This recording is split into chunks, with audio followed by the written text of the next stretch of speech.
करा देता हूँ तुम लोगों के लिए। और वीडियोस बेटा जो रह रहे हैं जिनकी क्लास रह रही है वो वीडियोस देख सकते हैं, daily date wise video upload हो रहे होंगे। और कोई इशू हो तो मुझे मैसेज कर सकते हो।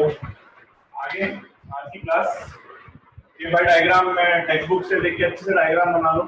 डायग्राम देखो एग्जाम में आधा इंप्रेशन डायग्राम से पड़ता है, तो पेंसिल से जिनकी हैंडराइटिंग खराब हो शांति से ठंडे दिमाग से डायग्राम बनाए। क्या करते जल्दबाजी में इतना बुरा बनाते ना तो देखने का मन ही नहीं करता। Al2O3 प्लस NaAlF6 और ये जो होता है वो कैथोड की तरह काम करता है। कैथोड यहाँ पे ये कैथोड की तरह काम करता है और ये जो रॉड होती है वो एनोड की तरह काम करता है। ठीक है, कॉपर रॉड जो होती है वो एनोड की तरह काम होती है, कॉपर रॉड। अब देखो बेसिकली क्या होता है, एल्यूमिनियम से रिलेटेड इम्प्योरिटीज को प्योरिफिकेशन करने के लिए वही बॉक्साइड वाला फंडा आ गया Al2O3। अब इसका बॉइलिंग पॉइंट जो होता है, सॉरी बॉइलिंग क्या, मेल्टिंग पॉइंट वो जो होता है Al2O3 का वो 3000 डिग्री सेल्सियस होता है। तो इसके मेल्टिंग पॉइंट को रिड्यूस करने के लिए इसमें क्रायोलाइट Na3AlF6 आ गया, Na3 सोडियम एल्यूमिनियम क्लोराइड, ठीक है, और CaF2 का डाला। इससे क्या हो गया, इसका मेल्टिंग पॉइंट लगभग 1000 के अराउंड आ जाता है, 1200 डिग्री सेल्सियस के अराउंड, क्योंकि 3000 डिग्री टेम्परेचर मेंटेन करना इज द बिगेस्ट इशू। 3000 बहुत ज्यादा टेम्परेचर और डिग्री सेल्सियस।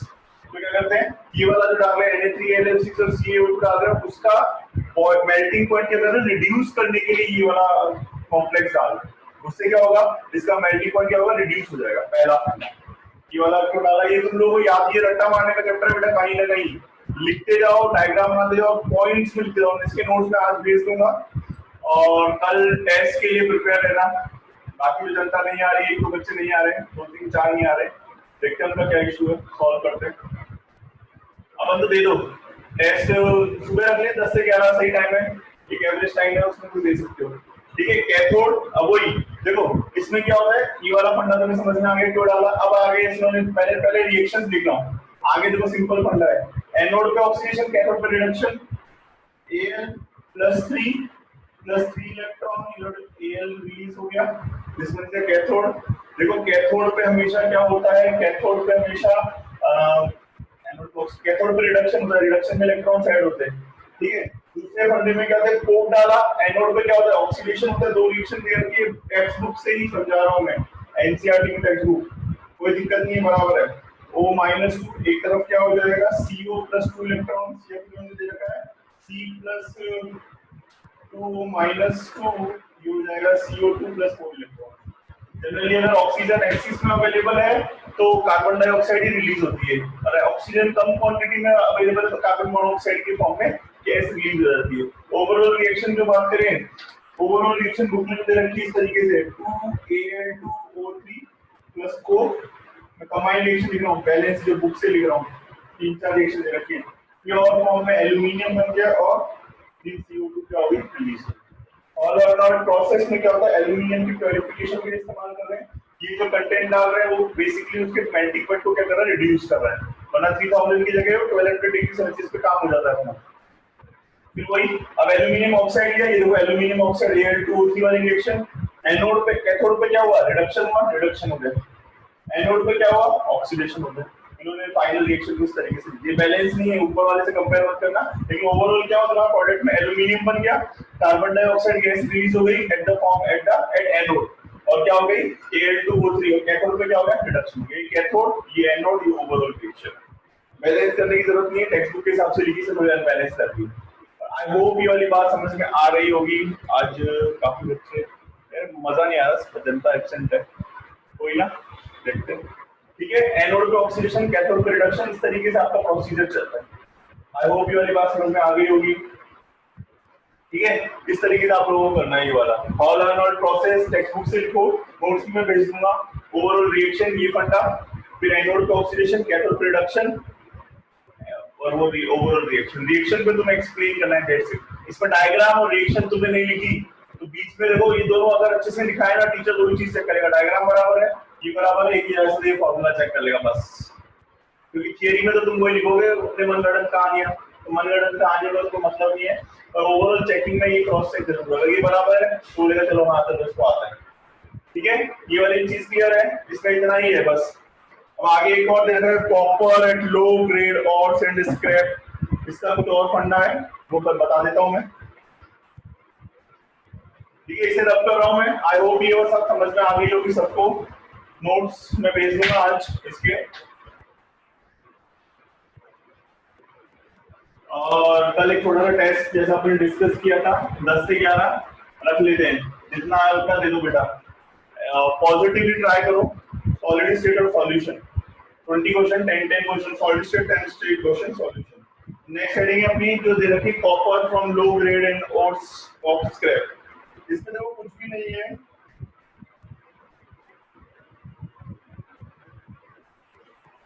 इसमें क्या बोला है कि ये वो लीचिंग के बारे में बताया है। लीचिंग क्या होता था कि एक फिक्स रिएक्शन क्या करते थे, कॉम्प्लेक्स बनाते थे। लीचिंग में अपने कल क्या पढ़ा था कि पहले क्या करते थे, कोई भी एलिमेंट मेटल ले लेते थे, उसका क्या करते थे फिक्स रिएक्शन से अपने NaOH वाला किया था, उसमें क्या बनाते थे कॉम्प्लेक्स बना लेते थे। फिर कॉम्प्लेक्स का क्या करते थे रिड्यूसिंग एजेंट, उस वाले में COT थी। अब सब में एक पैटर्न है, पहले कॉम्प्लेक्स बनाया फिर रिड्यूसिंग एजेंट डाला। रिड्यूसिंग एजेंट क्या करता है, उसकी रिएक्टिविटी ज्यादा होती है तो ज्यादा वाला क्या करता है कम वाले को रिप्लेस कर देता है।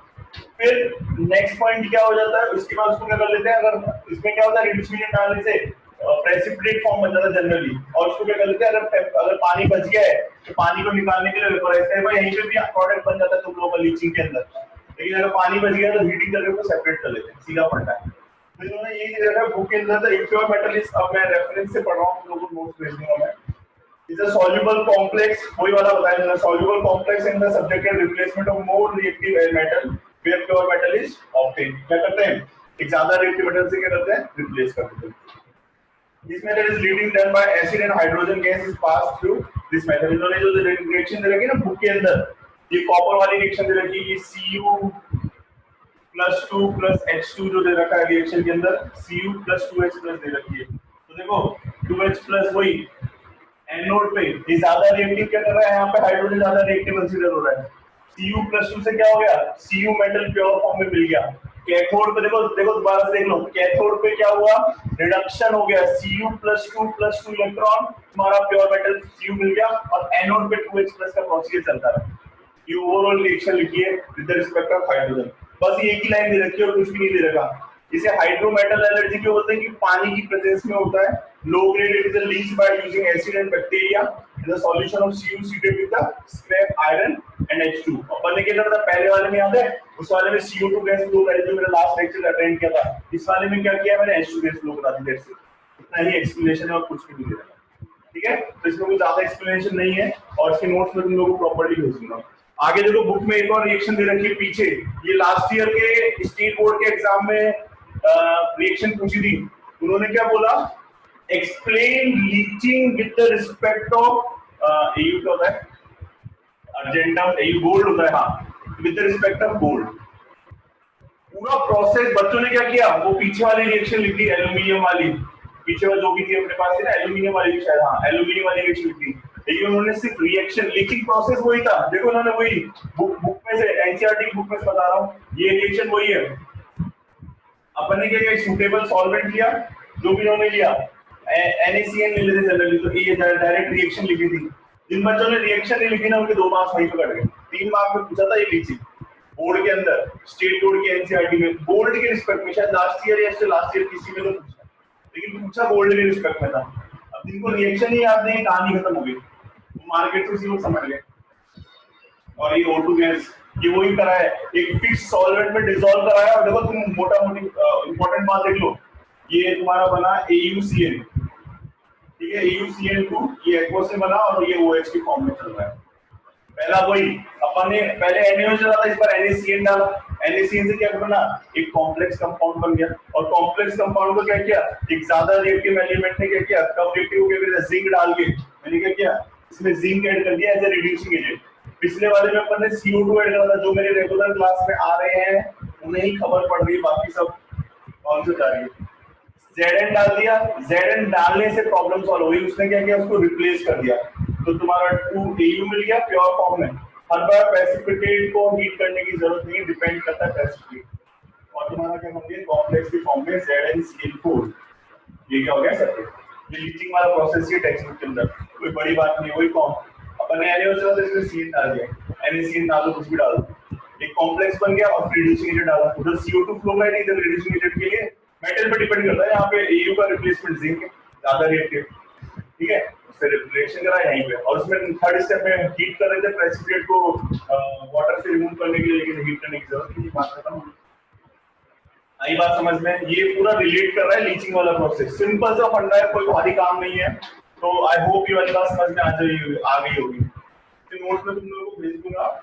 नेक्स्ट आता है रिफाइनिंग, टॉपिक नंबर 6.7 एनसीईआरटी का 6.7 स्टार्ट हो रहा है एनसीईआरटी का। फिर अब करो बेटा, एक्सप्लेनेशन बेटा वही है, जिसको एक बार में दिक्कत आए वीडियो अपलोड होते एक बार और देख लिया करो, मेमोराइज करने की आदत डालो।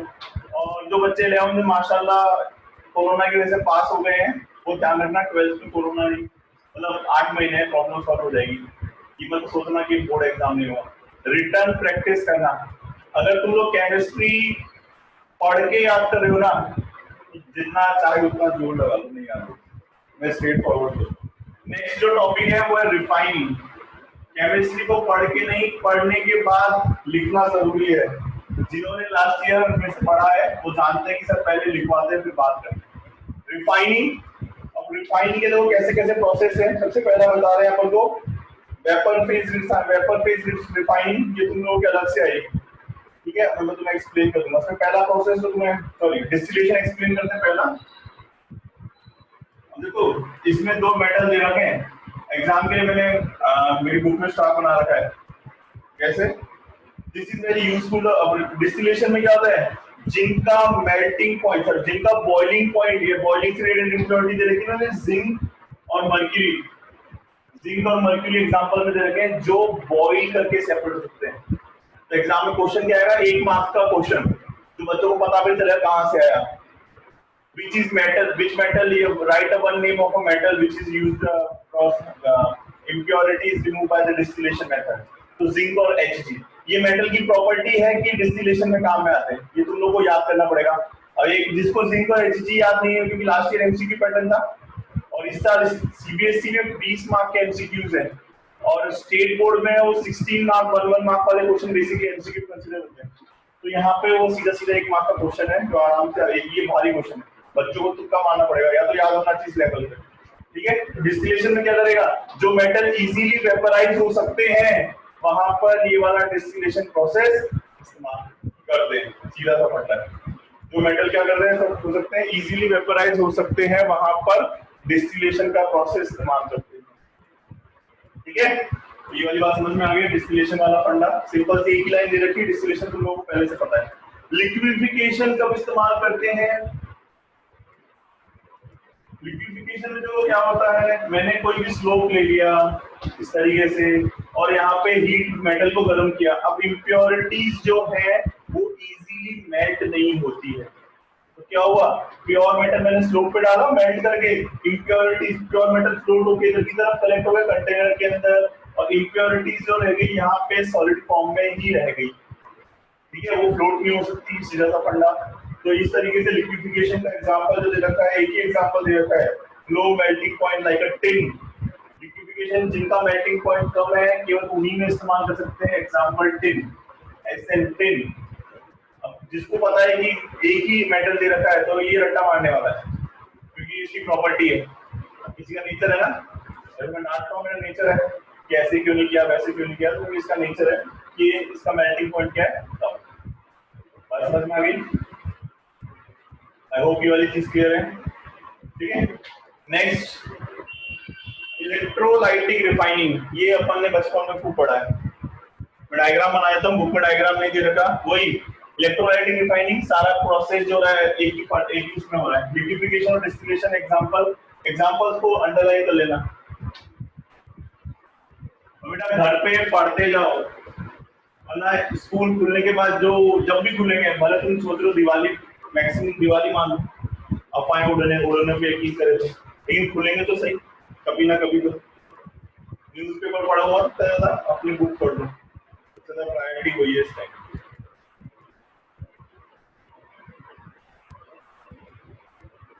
यार एक सेकंड रुक जाओ, ये टॉपिक रह गया क्या अपना?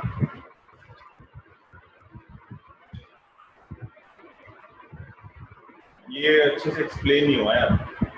मैं अभी एक टॉपिक वापस से रिवाइज करूंगा, टॉपिक मुझे डाउट में ध्यान नहीं दिया, उसको मैंने वो पीछे पेज नहीं देखा, उसको वापस से बताता हूँ मैं। ये वाला था ना ऑक्सीडेशन रिडक्शन वाला, एक बार और बताऊंगा, बस अभी नहीं मुझे। हाँ तभी लास्ट बस ही लास्ट था कि पहले वो वाला रिवाइज करवाता हूँ। अपना जो है वो कौन सा है? Electrolytic refining. देखो इलेक्ट्रोलाइटिक, ठीक है तुम देख लेना। इलेक्ट्रोलाइटिक इलेक्ट्रोलाइटिक इलेक्ट्रोलाइटिक रिफाइनिंग, ठीक है। इलेक्ट्रोलाइटिक रिफाइनिंग में देखो क्या होता था, सिंपल सा एक कंटेनर ले लेते थे, एक तरफ एनोड लगा दो, एनोड पे ऑक्सीडेशन होता है, कैथोड पे रिडक्शन होता है। ये सबसे लास्ट प्रोसेस है, मतलब रिफाइनिंग मतलब एकदम थोड़ी बहुत इम्प्योरिटीज को सेपरेट करने के लिए। एनोड, ठीक है, कैथोड, एनोड पे ऑक्सीडेशन, कैथोड पे सेम मेटल चल रहा है, ये पूरा एक ही कंटेनर में होता है, सेल की जैसे होता है, ठीक है।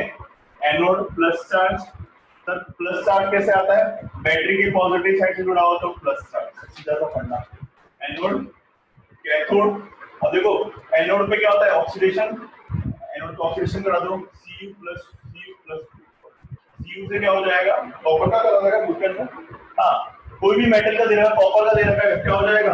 Cu plus two electron, anode पे ऑक्सीडेशन हो गया, ठीक है। और कैथोड पे क्या हो गया? कैथोड पे हो गया रिडक्शन। रिडक्शन में क्या होता है? Cu plus two electron is equal to Cu plus two electron is equal to C। Overall क्या होगा? इस कंटेनर के अंदर लिक्विड फॉर्म में कॉपर अवेलेबल है, जैसे ही करंट फ्लो कराएंगे एनोड पे ऑक्सीडेशन होगा और कैथोड पे क्या होगा? रिडक्शन। तो वही प्योर मेटल किस पर जाके कलेक्ट होगा? कैथोड पे जाके कलेक्ट हो जाएगा। इम्प्योरिटीज जो है वो एनोड पे जाके कलेक्ट हो जाएगी। कैथोड जो रहेगा, ये इलेक्ट्रोकेमिकल सेल आता है, तुम लोग के इलेक्ट्रोकेमिस्ट्री चैप्टर नहीं हुआ है, लेकिन तुम्हें पता है करंट फ्लो कराने में प्योर मेटल इधर की तरफ जाएगा। कैसे जाएगा भाई? इधर की तरफ क्या होगा? करंट फ्लो कराएंगे, ठीक है। एनोड पे क्या होता है? ऑक्सीडेशन, वो उल्टा लिख दिया। हाँ एनोड पे क्या होता है? ऑक्सीडेशन, ऑक्सीडेशन में इलेक्ट्रॉन रिलीज होते हैं। ये इम्प्योर मेटल, ये इम्प्योर है, देखो ये इम्प्योर है, दोबारा से देख लेना, ये प्योर है। देखो इम्प्योरिटी में क्या हो रहा है? इलेक्ट्रॉन्स रिलीज हो रहे हैं, इलेक्ट्रॉन्स रिलीज हुए किस तरफ जाएंगे? इस तरफ जाएंगे, ठीक है। इलेक्ट्रॉन्स रिलीज हो, इस पर नेगेटिव चार्ज बढ़ा, इसको बैलेंस करने के लिए Cu+2 के पार्टिकल इस तरफ कलेक्ट हुए, तो ये रोड जो होगी ठीक हो गई। ये इम्प्योर मेटल धीरे धीरे पतला होता जाएगा, पतला रॉड जो है, ये रॉड इम्प्योर की थी, ये प्योर थी, तो धीरे धीरे सारा मेटल क्या हो गया? प्योर मेटल इधर की तरफ कलेक्ट। और जो भी इम्प्योरिटी जो बची तो उसके साथ अवेलेबल थी, रिएक्ट नहीं करी, तो नीचे की तरफ कलेक्ट हो गई, इसे बोलते हैं एनोड मड। छोटी क्लासों में तुम लोगों ने पढ़ा है। तो इस तरीके से रिफाइनिंग का प्रोसेस है, इलेक्ट्रोलाइटिक रिफाइनिंग, ठीक है। ये डायग्राम बना लेना, मैं नोट्स में भेज दूंगा, और ये डायग्राम बना सकते हो एग्जाम में, कोई प्रॉब्लम नहीं है, ये स्टैंडर्ड डायग्राम है, सिंपल। एनोड पे ऑक्सीडेशन, कैथोड पे रिडक्शन, एक कंबाइंड रिएक्शन लिख दो, ये सिर्फ ये लिख दो, कंबाइंड रिएक्शन लिखने की जरूरत नहीं, ठीक है। ये इम्प्योरिटी सीधा पढ़ना, समझ में आ रही बेटा? जिसको भी नहीं है, लाइव क्लास में बोलते नहीं है बच्चे। कौन कौन एब्सेंट है? बहुत सारे बच्चे एब्सेंट हो रहे हैं, ईशान, विवेक, जनता कहाँ गई? चलो इनके पापा से बात करनी पड़ेगी, क्या सीन है। चलो ये वाला ठीक है ना?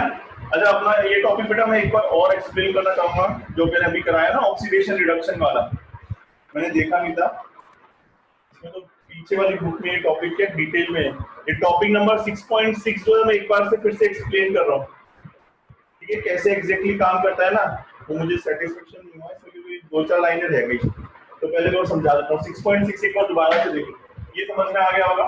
ऑक्सीडेशन रिडक्शन वाला टॉपिक एक बार अभी जो पढ़ाया ना, तो डिटेल एक्सप्लेनेशन बता देता हूँ, ध्यान देना कि डिटेल एक्सप्लेनेशन बुक में क्या बहुत छोटी लैंग्वेज में दे रखा है, कुछ समझ ही नहीं आएगा। और बेटा देखो इस चैप्टर को मैं समझा रहा हूँ, एक एक बात समझा रहा हूँ, कौन सा प्रोसेस कैसे होता है, रट्टा मारो, लेकिन अगर समझ के करोगे ना तो जिंदगी में काम आएगी चीजें, और रट्टा मारोगे तो 2 दिन भी याद नहीं रहेगी, एग्जाम वाले दिन सरदर्द बन जाएगा चैप्टर, तो सरदर्द मत बनाना, सिंपली कर लेना, ठीक है। अब देखो वो रिएक्शन एग्जैक्टली कैसे आई थी ना, वो उसको देख लेते हैं। जो 6.6 की रिएक्शन दे रखी है ना, मैं समझा देता हूँ। 6.6 ऑक्सीडेशन रिडक्शन टॉपिक क्या है, बुक में बराबर नहीं दिया था, मेरा ध्यान नहीं गया। देखो सबसे पहले उन्होंने ये रिएक्शन दे रखी है, उस रिएक्शन को एक्सप्लेन करेंगे। देखो इन्होंने क्या किया, बुक में बहुत कंजेस्टेड में लिखा है। एक तो होता है ब्राइन सॉल्यूशन। ब्राइन सॉल्यूशन क्या होता है, किसी को पता है? ब्राइन सॉल्यूशन मेरे पुराने विद्यार्थियों में से पता होगा। ब्राइन सॉल्यूशन क्या होता है, जब किसी वाटर के अंदर सॉल्ट जो है वो एक्सिस में अवेलेबल है, नॉर्मल से ज्यादा एक्सिस में अवेलेबल है। वॉइस वॉइस प्रॉब्लम आ रहा है क्या? मैंने मैसेज अब देखा बेटा, वॉइस बराबर आ रही है? तो वो वॉइस के लिए कुछ जुगाड़ करते हैं। ठीक है, अभी वॉइस थोड़ी बराबर हो सकती है, मे बी कई बार इशू हो जाता है। ठीक है बेटा, अपन क्या करेंगे, देखो ध्यान देना। ब्राइन सॉल्यूशन क्या होता है, जब वाटर के अंदर जो है वो सॉल्ट एक्सिस में अवेलेबल हो, that is called brine solution. और कुछ नया फंडा नहीं है। एक्सिस मतलब सर कितना हो, बस ज्यादा होना चाहिए, नॉर्मल क्वांटिटी ज्यादा। अभी पानी से आता है, उसमें 1 चम्मच, मैंने 1 गिलास पानी में 1 चम्मच सॉल्ट डाल दिया तो वो ब्राइन सॉल्यूशन है। 2 चम्मच डाल देंगे तो भी ब्राइन ही रहेगा। बस सॉल्ट जो रहता है वो एक्सिस में अवेलेबल रहता है, वो होता है ब्राइन सॉल्यूशन। बात समझ में आ गई? ठीक है। अब देखो इसमें क्या हो रहा है, रिएक्शन को बराबर नहीं दे रखा, मैं रिएक्शन समझाया था तुम लोगों को, Cl2 वाली दे रखी है ना। हाँ ओके। देखो इसमें क्या होता है, एनोड और कैथोड दो रिएक्शन होती है। फिर फाइनल रिएक्शन समझना है कि ब्राइन सॉल्यूशन लिया और इलेक्ट्रोलाइसिस करा रहे हैं अपन। ठीक है, करंट फ्लो करा रहे हैं। तो देखो एनोड पे कौन सी रिएक्शन होगी, एनोड पे होता है ऑक्सीडेशन। एनोड पे क्या होता है, ऑक्सीडेशन। ऑक्सीडेशन में क्या हो जाएगा, जनरली देखो Cl2 gas form release, Cl minus जो क्या रहेगा, हाफ Cl2 प्लस इलेक्ट्रॉन क्या हो गया, रिलीज। एनोड पे क्या हुआ, ब्राइन सॉल्यूशन लिया। ब्राइन सॉल्यूशन पानी और NaCl दो चीज कहानी में अवेलेबल है। और दूसरा हो जाएगा कैथोड। एनोड पे ऑक्सीडेशन, ऑक्सीडेशन में इलेक्ट्रॉन रिलीज हुआ। कैथोड पे क्या हुआ, reduction. H plus plus electron क्या हो गया, हाफ H2। ठीक है, आप H2 लिख लो, कुछ भी ले लो, जो तुम्हारी इच्छा हो वो ले लो। ठीक है, ओवरऑल रिएक्शन हमने बैलेंस करके लिखी है, बैलेंस फॉर्म में 2Cl minus plus H2O plus 2OH। OH कहां से आ गया,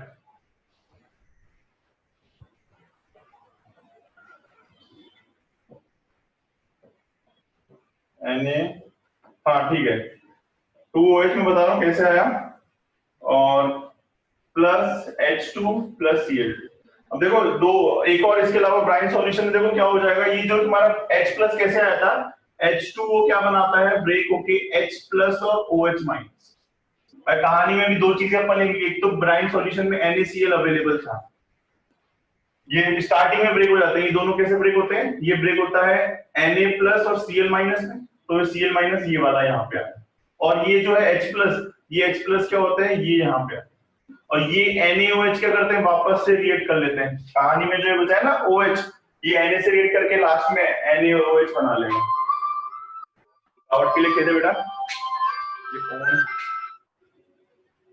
बेटा क्लास में हूँ, कोई भी फोन करेगा पिक नहीं कर सकता। ठीक है, दोबारा से देख लो क्या वो फंडा, वापस से देखना।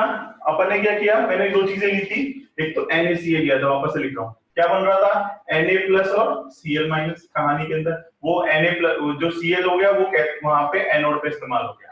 ठीक है, और H प्लस क्या हुआ, कैथोड पे इस्तेमाल हो गया। अभी जो बचे थे ना, इन दोनों जो इनका इस्तेमाल नहीं हुआ, एक तो OH इस्तेमाल नहीं हुआ और ये NaOH बना लेते सेपरेटली, वो लिक्विड फॉर्म में रहता है। अपन को कहानी में जरूरत किससे में, सिर्फ Cl2 गैस से मतलब है, अपन को Cl2 गैस ऑब्टेन करनी है। तो ओवरऑल रिएक्शन इस तरीके से आई बात समझ में। अब वो रिएक्शन जो फाइनल रिएक्शन बुक में लिखी है ना, 2Cl माइनस H2O, इसे हाइड्रो क्या बोलते थे, एक वर्ड था, भूल गया मैं इसका नाम, हाइड्रो मेटलर्जी ऐसा कुछ था। अच्छा वो तो उसमें था। ठीक है ठीक है, इसमें क्या हो जाएगा, इस तरीके से यहाँ पे Na रिएक्ट करेगा तो Cl2 गैस से तो मतलब है, अपन क्या कर रहे हैं, प्योर ब्राइन सॉल्यूशन से Cl2 गैस ऑब्टेन कर रहे हैं। तो ये वाला मेथड इस्तेमाल करते हैं। ये वाली रिएक्शन बताना भूल गया था, एनोड पे ऑक्सीडेशन, कैथोड पे रिडक्शन, ओवरऑल रिएक्शन ये वाली।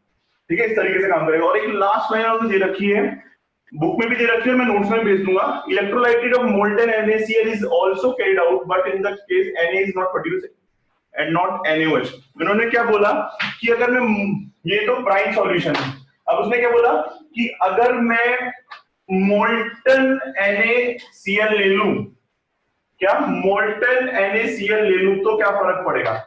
ब्राइन सॉल्यूशन में पानी के अंदर सॉल्ट अवेलेबल रहता है, मोल्टन NaCl सिर्फ NaCl अवेलेबल है, तो उसमें क्या हो जाएगा? एनोड पे ऑक्सीडेशन, कैथोड पे रिडक्शन इस तरीके से होगा। उसने बोला Na plus electron, this is called cathode, this one is called anode, anode पे Cl माइनस प्लस इलेक्ट्रॉन, ये बना लेगा Cl की हाफ Cl2, ये गैस के फॉर्म में अपने सेपरेट हो गए, ठीक है। और यहाँ पे बन जाएगा एनोड पे ऑक्सीडेशन, कैथोड, यहाँ पे बन जाएगा Na। तो उसने लास्ट लाइन में स्टेटमेंट में कहा है कि Na is a produce not NaOH, कि अगर ब्राइन सॉल्यूशन रहते तो Na और OH प्रोड्यूस हो जाते हैं, लेकिन अगर मैं सिर्फ क्या बोलते हैं मोल्टन NaCl ले रहा हूं तो सिर्फ मेरे पास क्या बनेगा? मोल्टन NaCl ले रहा हूं तो सिर्फ मेरे पास क्या बनेगा? क्या बोल रहा था? हाँ, सिर्फ Na बचेगा, NaOH नहीं बनेगा। एक लास्ट लाइन दे रखी है, उसको अच्छे से एक्सप्लेन कर रहा हूं मैं तुम्हें। ये वो लाइन है जहां पे पेपर हार्ड बन सकता है। मैं क्वेश्चन क्या बनाऊंगा? If I am using molten NaCl, what will be the product? तो वहां पे तुम्हें NaOH नहीं बनाना, तुम अगर NaOH देख लोगे तो NaOH टिक कर दोगे, NaOH टिक नहीं हो सकता, सिर्फ Cl2 फॉर्म हो गया, NaUQ सेपरेट रहेगा, ठीक है। इस तरीके से वाला फंडा काम करता है। कितना टाइम बचा है? टाइम हो गया, ठीक है। आज का लेक्चर यही एंड करते बेटा। कल मैं छोटा सा टेस्ट रखना चाहता हूँ, ऑनेस्ट, देखो तुम्हारी ईमानदारी, तुम्हारी बेईमानी तुम्हारे हाथ में, ठीक है। पढ़ते रहिए, कोई भी डाउट हो तो पूछ लेना बेटा, ठीक है। Okay, bye, good night.